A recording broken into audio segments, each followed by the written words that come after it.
Hey, good morning, everybody. It's Hillary from Richmond, Virginia at the Gold's Gym parking lot.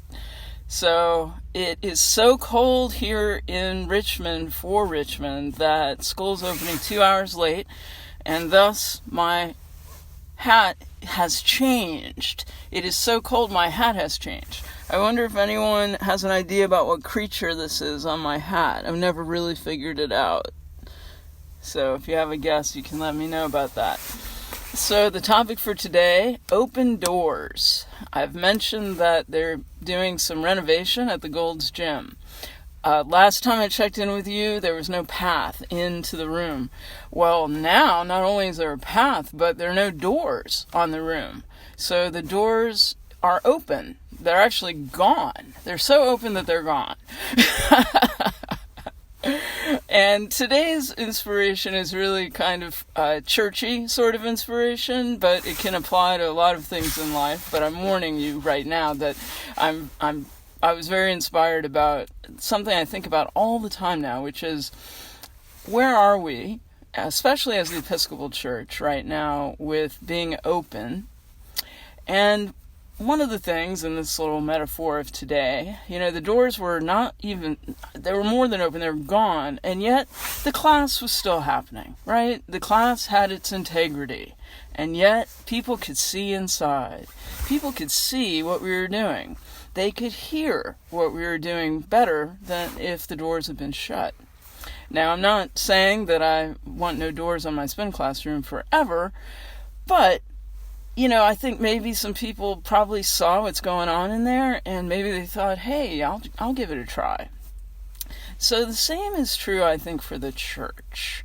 If we can get out of the paradigm we're in, where it seems like a lot of the time we're really concerned about guarding what it is we do, and rather be open to what the Spirit might be doing. And, think about the Bible. Think about doors in the Bible. Every time, well, not every time, but a couple things that came to me today. The doors were shut. The disciples were afraid. Jesus had been killed. And they're hiding and they're afraid, right? Shut doors. What does Jesus do? He walks right through the doors. Paul in prison. When disciples were imprisoned, we have a story in the Bible where their chains fell off and the doors were opened, unlocked. So, again and again, I think as humans, it's really hard to think, oh, let's do something differently, or even realize that when we do something differently, maybe we're opening a door to someone else. And that's really a great thing. And that can be true in other ways in life, of course. And that's my thought for today. I was thinking about a lot of things, but look at that. You can see my breath. Anybody guessing what this little guy is on the hat? All right. Anyway, let's open some doors today. Let's let people look inside of ourselves, of our worlds, our communities, our churches. Metaphorically, maybe here and it's so cold and schools are opening 2 hours late, we're not actually open, right? You get what I'm saying. Okay.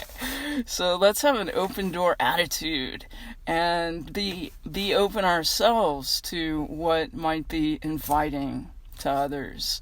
We really have to get out of our own heads sometimes. We got to get out of our own systems and look outside to get what the Spirit might be about.